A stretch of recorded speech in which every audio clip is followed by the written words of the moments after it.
Wait. And Welcome back to Real Talk with Shan and Bilal. Before we actually get into the podcast today, we are going to be discussing Steve Bannon and the elections overall. But first, we want to say sorry for being out for so long. It's been like a month and a half. Yeah. The reason for that is that Shan and I just haven't been able to find accommodations. Both of us are really busy in and out of school, so we just haven't been able to find the time where we can both meet together. But now we're going to be recording the podcast during lunch, so you know what? We figured that out. They're going to be shorter, but we're going to just discuss smaller topics. So usually we would discuss like the cabinet overall. Now we might be discussing like one or two people, just to give you guys an idea of that. so it might just be like streamlined topics. It's basically like shorts, but both of us kind of chipping in and providing facts for both the topics that we provide you with. Exactly. So like the topic might be like one we'd use in a short, but now you're gonna have both of us. Yeah, exactly. Okay, so the first topic, or really today what we're talking about is like the conflict between like the right and how they're going to be dealing with it in the 2018 elections. Getting into it, we were discussing, right before this, I have governmental politics, we were discussing how Steve Bannon has kind of become like a more of an irrelevant figure ever since he was removed from the Trump administration. Mm-hmm. I actually think that he's becoming more powerful because he's the head of Breitbart, and in Alabama, he kind of like single-handedly carried the Roy Moore candidacy. Yeah. Like you had, who was it, Luther Strange, right? Yeah. That was like running, and then Donald Trump and Mitch McConnell decided to back Luther Strange, and then it was just Steve Bannon just covering Roy Moore. So what basically happened in Alabama was initially in the primary stages, he meaning Steve Bannon backed Mel Brooks, who was the more moderate conservative candidate, who most moderates kind of wanted to go behind. Roy Moore was still, even before the sexual molestation allegations, he was still seen as a very divisive figure who didn't believe in judicial review and all that kind of stuff. He was a very divisive figure in Alabama, but he was a divisive figure because he was one of the most loved figures in Alabama and one of the most hated figures in parts of Alabama, especially in places like Jefferson County, which is overwhelmingly liberal. But then after that, seeing that he couldn't win, seeing that it was going to be a fight between Luther Strange and Roy Moore, he chose to back the more Trumpian candidate because Trump, and even in the primary stages, he made the case that Trump was forced to back someone like Luther Strange by the Republican establishment to avoid getting him embroiled in further controversy, and that didn't really work out that well. Dude, the best part about the Luther Strange candidate, first of all, isn't Luther Strange the guy from like Superman? Just like, wasn't he the bad guy? No? Wait. Okay, I'm gonna look this up. No, wait. Lex Luthor. Lex Luthor. There you go. Not Luther Strange. Lex Luthor. Okay. How did I? Okay. I was thinking about Doctor Strange. My bad. Oh, okay. So, but besides that, okay, when you had Luther Strange at one of the campaign rallies, and then Donald Trump came out, and Donald Trump did just not want to speak for Luther Strange. He was like bad mouthing. He was like, "Oh, this candidacy is just not going to succeed." And then you have Roy Moore of all the candidates that Donald Trump decides to back, right? Yeah. You have even after these allegations came out, mind you, like even before he was like, you know what, nah. Before I get, but like afterwards, after the allegations come out, like, come on, dude, please have some sense of decency. It just got even worse. I think. One of the first things you said about Steve Bannon becoming more and more relevant, I'd have to kind of disagree with that because he is on the ropes with Breitbart at the moment. He might be the head, but there are talks and rumors about them kind of going separate ways. Yeah, about him going separate ways, about him potentially being fired from Breitbart. And I will agree with that because personally speaking, Andrew Breitbart was someone who was a more moderate conservative. He was someone who was kind of seen as that red pill conservative who wasn't a part of the establishment, but also supported conservative causes rather than, I wouldn't even say far right, rather than supporting firebrand candidates. And Steve Bannon is the person who has moved Breitbart into a more far right firebrand type of website. You know what I'm trying to say? Wait, so are you trying to say like Breitbart is trying to move more towards like moderatism or like a moderate, more away from Steve Bannon, because Steve Bannon is the one that moved them away from that Andrew Breitbart conservative level of journalism. Before it, like I would say Breitbart before Bannon came was even more moderate than Huffington Post would be for the left. I mean, moderate, like Huffington Post is like wacko. Okay. They're like every single day. There's like Donald Trump must be impeached today because like he ate like his steak with ketchup. It's really like the Huffington Post is really ridiculous. So I feel like the main reason Breitbart gets blasted is because of Steve Bannon. Yeah. Steve Bannon himself is a really controversial figure. And Steve Bannon is a person, I believe, his best friends aren't the people on the far right. His best friends are the people in the mainstream media. Because the people in the mainstream media are the people that keep him relevant. Without the mainstream media, he would have zero relevance, and that's what he wants. He wants relevance. That's why he leeches onto people, I feel. He's been doing it for the past 9 years that I have been personally noticing. For the past 9 years, just leeching onto people who are trending in the mainstream media. He did it with Michelle Bachmann in 2012. He did it with Sarah Palin in 2008. The more firebrand, outlandish candidates. Trump in 2016, especially after taking the cabinet, and then last year he did it with Roy Moore. Okay. You're right. Yo, I feel like we're still in 2017. I know, yeah, exactly. That's the way I'm still doing my math. Yeah. So I put the elections like next year's like no, it's this year. It's this year. The weird thing is about let's go on Steve Bannon for like a few more minutes. The thing about him, he's like if you look at him like objectively, right? Like in terms of the schools he went to, in terms of what he's done, he's kind of a distinguished person. He went to Virginia Tech. For his BA. Then he went to Georgetown for a master's. By the way, Georgetown, if you're listening to this, please, I would not mind. Just pull through from. But besides that, then he went to Harvard for his MBA. So in terms of like academia, what he's done in terms of like schools, he's a pretty distinguished guy. And then he served as a naval officer. However, that directly contradicts with his point that he always tries to make that he's an outlander. Like it's really weird, right? Because he is probably like, come on, he went to Harvard, he went to Georgetown. That's like the creme de la. That's like feeders to Washington. Like if you want to think of schools that like create people that would be in Washington, those that's are the definition of insider politics. And if you even see pictures of him, like pre-2000s, he didn't dress up like the homeless man like he dresses up now. It's like a kind of. Dude, he dresses so weird. He has like a polo shirt, and then he puts like a proper dress shirt on top of that, and then he puts on the suit jacket. Wait, look at this. Look at the levels, and he has an undershirt on top of all that. Oh, sorry. He tries to convey his kind of, I don't know, middle class. He tries to act like he's super like, I'm like one of you, and he tries to appeal to them that way. I dropped my pencil now. My thing is, moving a little bit more towards the 2018 elections. The midterms are obviously this year. There's like two contesting ideas. One, that Steve Bannon, this Tea Party kind of movement, is going to like hold the ground that they've been gaining since 2010. Yeah, Bannon's more of a segue into the 2018 midterm elections than we initially thought. I think it became clear that he would be an indication as to where the country is moving towards politically in 2018, especially after the December 12th special election in Alabama. The Alabama election was kind of like when people said that it was going to be like a deciding factor, it's going to be like a litmus test for what's going to happen in 2018. I really didn't get that because it's Alabama. Like if it was in a state like what was it? Maybe what's like the most blue-red state you can think of? Like Nebraska? Not the Nebraska. Most blue-red state? Missouri? Probably the Missouri. Most blue-red state. Or like Utah? Probably Utah. Utah, Arizona. Those are like the ones I can think of off the top of my head. And Arizona. Because the reason I say Missouri is because I know that was trending red in 2008. Like he just barely lost it. And then some of like the eastern seaboard states, like South Carolina, kind of like flip-flops. North Carolina flip-flops, not South Carolina. I feel like Alabama's also an outlier because it's the only seat that flipped since Trump won. It's the only seat in anything that flipped. In any of the special elections. In any of the special elections after he won. You literally had like a comic book villain running on the. He was what was it? He was removed from the Chief Justice position like 2-3 times or something, like a ridiculous amount of times. From the state legislature, right? Yeah. And then he he molested children, or allegedly molested no, and the worst part about that is initially he said, no, I did date them, but with their parents' permission. And then like a few days before the election, he said, oh, no, I didn't know them at all.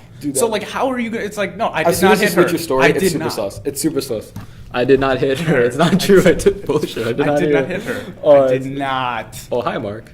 That's what it felt like. Mark Cuban running for president? It's pathetic. We've been knowing. Nah, let's not go to Oprah. We can do that later.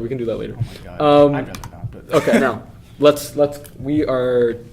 Oh, that was like 10ish minutes. Let's move on to the 10 minutes. Let's move on to the actual like makeup of the 2018 elections.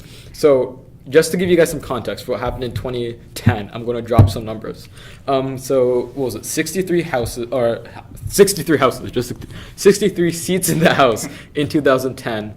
Were gained by the Republicans, and in the Senate, it was 6. So that's like a massive gain, and that was due to the Tea Party backlash, obviously because of the bailout and Obamacare. And now, if you do the quick maths for this year, my voice. was it? There are 23 Senate seats for the Democrats that they need to defend, 8 GOP seats that they need to defend, and then the 2 independent seats that they obviously need to defend. And then obviously, what was it? 435 seats in the House of Representatives that they need to go after. Now, and most of the battleground states would fall in Democratic areas. exactly, like the close states. Exactly. So in terms of like what the makeup is, it's not really looking in the Democrats' favor. If something comes out like against the Democratic candidate, it might be taking them out of the entire race. Even Republican, but I don't think it's going to be much of an out. Like I said, Alabama's an outlier. You can't do that for every Republican candidate for both the House and Senate in the midterm elections come November. Like, don't look at Alabama. He barely squeaked out a victory, and the reason was because the other guy was like horrible. Yeah, exactly. So what was it? We need to. Well, I need to. Me and Sean always like have fist fights right before the election. I'm kidding. We don't go at each other. What was it? We need to get 2 seats in the Senate, or I need to get 2 seats in the Senate. Sean needs to defend those 2 seats. And then in the House of Representatives, we need 25 seats. Now that's just like a bare majority. So that's like we have 1 more vote than the other guy. Mm-hmm. So. By the way, I'm not a Republican. But dude, I'm a Democrat. Dude, the Democrats are wacko tobacco. What are they? We talked a lot about Bannon and the effect he has on the Republican Party, but I don't think we talked as much. I mean, it's still at microcosmic levels, but let's look at California. I mean, that's where the people from the Young Turks, Cenk Uygur, is running just as Democrats against people like Dianne Feinstein, people who are more establishment. Who's Democrats. running against Princess Diana? So I don't know what her name is, but she's a Justice Democrat who's basically funded by the Young Turks. Oh my God, dude! Dianne Feinstein, she's like ancient. She's like Hillary Clinton, but older and with the what was she got? 84. She's 84 years old, and she's running again. Okay, see, like that's where I completely get in terms of the Justice Democrats. Like, how long has she been in the Senate? Okay, and the thing is, they might actually win because of the fact that she's been in the Senate for such a long time. She voted, I think, 1/3 of a way for Trump. She's voted 1/3 with Trump and with the Republicans in her tenure in the Senate, even though the media chooses to cover all the times when all the Democrats go against the Republicans. But there have been many times when people like her have voted with the Republicans. I mean, my whole thing, right? It's like the Raul Labrador, Ted Cruz kind of people, right? When you're looking at them. Like Raul Labrador and Ted Cruz, they would just not negotiate with the Democrats, right? Like Ted Cruz read Green Eggs and Ham in 2013 because he wanted to make sure that the Democrats bled as much as possible. Mm-hmm. Now, obviously, all of that blood ended up on the Republicans' hands, and in the short term, in 2014, we got back some seats in the House. But in the long term, people still kind of like the idea, you know what, no, we're going to stick to our guns, we're going to do what we need to do to save this nation, right? Mm-hmm. So, but the Democrats, they're not doing any of that. You would expect by this time, right, you have Democrats preparing for the 2018, pushing all of these progressive candidates, actually primarying or preparing logical primaries for each of these establishment people that they want to take out. So you might have a situation, just an idea, right? Yeah. Eric Cantor, right? He was primaried out by Dave Bratt. And that was a member of the leadership. He was a majority leader or something. So you have all these big people that were primaried out. If the Democrats really want to counter Donald Trump in the short run and not wait until 2020, 2022, then why is Dianne Feinstein not at legitimate risk? Why are people like Chuck Schumer and Nancy Pelosi relatively safe? People are backing this coal work, or what was it, a coal worker, iron worker, something who's going against Paul Ryan. Who is it? I don't know. You know the guy I'm talking about, right? Just the general. He's this average everyday Joe. He's been working. Who's running against? He's Paul working Ryan? class. He's working class In the primaries, right? No, he's actually the Democratic candidate. Oh, the Democratic and candidate. He's the person that the Democrats are kind of far more. You can't. Okay, Paul Ryan is going to win just based off name recognition alone. Yeah. Unless if Paul Ryan loses this year, I would be ecstatic. It would be awesome. If he loses, then who becomes the speaker? Oh, that's majority leader. I think that's one sec. Majority leader. McConnell of Republican. No, because that's in the Senate. Is there any? Wait, Dr. Neg, does the Speaker of the House have to... Does the Speaker of the House have to be from the House of Representatives? Can it be an unelected official? They can be anyone, anywhere. The Constitution doesn't specify. Yo, fam, get It could be Tom Hanks. You'll get to, yes. What we need to do here's the ultimate leadership. By the way, the guy is who's it? John Cornyn. He's the that's the Senate. That's the Senate. That's the Senate. In Texas. John Cornyn's a Texas. He's senator. he's the majority whip. Yeah, party leaders in the House. There we go. I accidentally typed in the Senate majority whip is John Cornyn. Mm-hmm. Okay, yeah. Who is this guy? Because House is. Kevin McCarthy. He's the House Majority Leader, and then the House Majority Whip is Steve Scalise, yeah. And then who's left? And then obviously I have Paul Ryan as the Speaker of the House. Paul Ryan's Wisconsin. Mm-hmm. Is Paul Ryan from Wisconsin? Is that his constituency? And the problem with Paul Ryan, he was kind of like the reason Paul Ryan got in was because like I said, the Republicans of the Tea Party were clashing so much with the moderates, the standard Republicans. They hated the fact that John Boehner was even talking to Obama, let alone working with him, right? So then he kind of gets kicked out. You have this entire kind of like a coup. You had Eric Cantor gone, John Boehner gone, so they kind of fill in the new leadership. So they got Paul Ryan. He was he was the deal broker, right? He was the one that could satisfy both ends of it. Yeah, for the most part, yeah. So when you had that come in, I really don't think it's sustainable. Is in the 2018 midterms, right?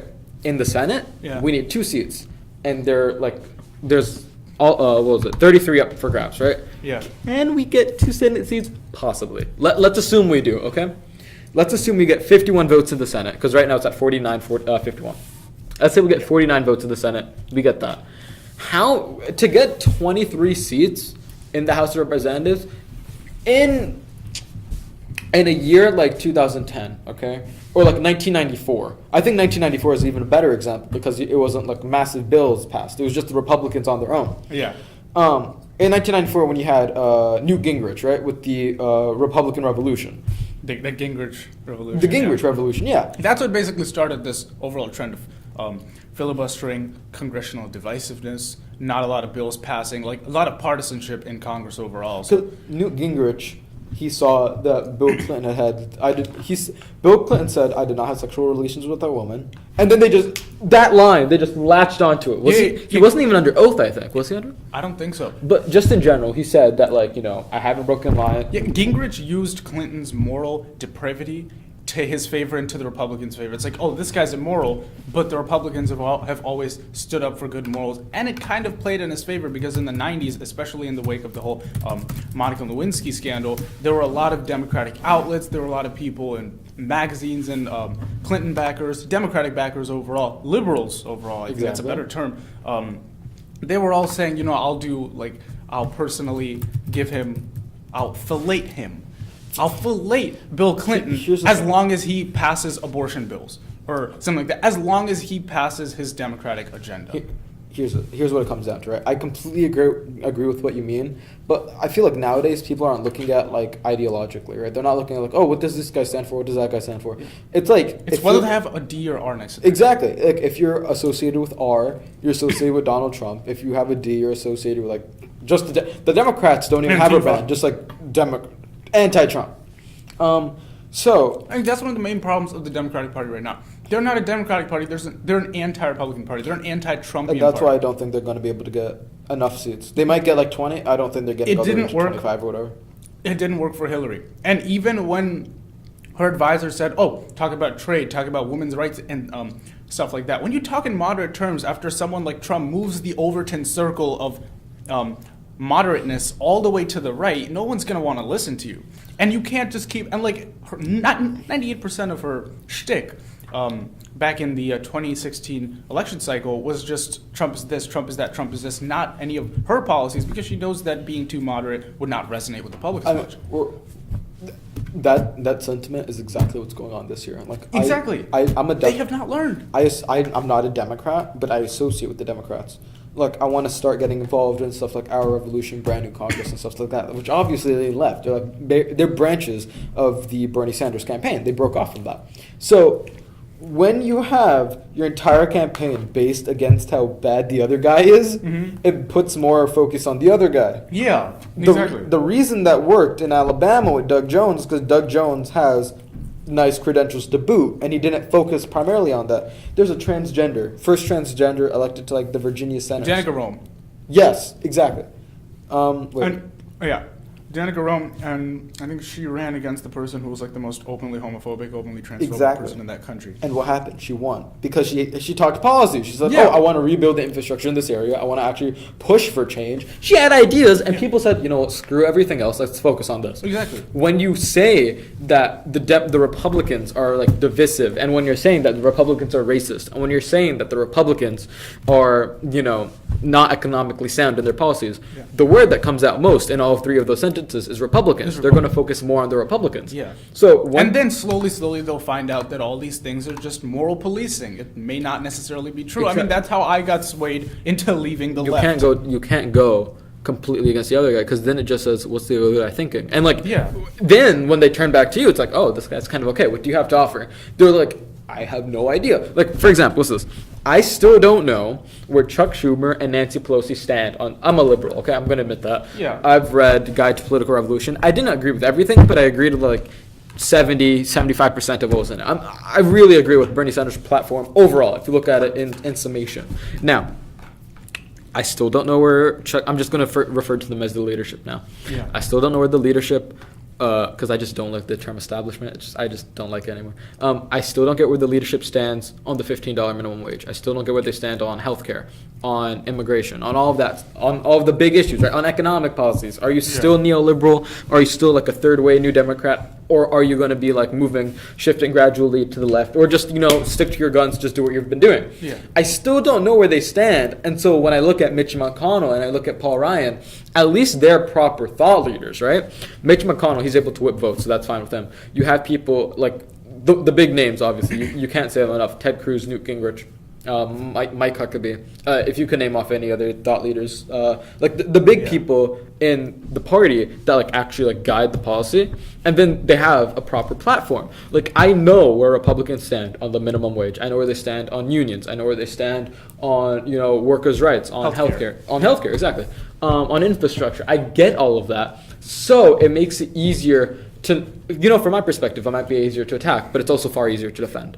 You can't defend just being anti-Trump all the time, because there's some stuff like, what are you going to do when Trump like takes out the TPP? That was a good decision. Are you still going to attack that? Yeah. And then you look morally bankrupt. That's what happened with Al Franken. So that's going to be the big thing in 2018, and I think that's going to be the thing that decides whether or not the Democrats actually come out successful. I think they have like, basically, like you said, they have real difficulty with conveying their actual thoughts, but they're very quick to attack the right side of the aisle with their unnuanced moral and political philosophies. Like, Exactly. They just attack them as racist, sexist, homophobic, xenophobic, like anything. All They just those go down the things. list, and like some of those don't make sense anymore. Some of those don't make sense. Exactly. And it reinforces the belief amongst Republicans who believe that they're the forgotten people of this country. They're the bottom of the totem pole, kind of. They're the bottom of the hierarchy of kind of victimhood. What was it, the unspoken majority? What did Nixon say? The silent majority. The silent majority. There you go. Silent majority, vocal minority. So one last thought on the elections this year, right? If, let's say that the Democrats are able to win back the House of Representatives, right? Who do you think is going to become the Speaker of the House? Is it still going to be Nancy Pelosi? I think it would be Nancy Pelosi. I feel like it'll be Nancy Pelosi. Which sucks, because she's been there for like centuries. Because the Democrats aren't going to move more to the left right now. They're trying to find stable ground under their feet right now, and then they'll start moving more to the left as soon as they get the Bernie-crats over on their side, and it's very far Actually, from that. I think it would be a good move. What if you have, because obviously even if you have a Speaker of the House, you still have to have a majority leader, right?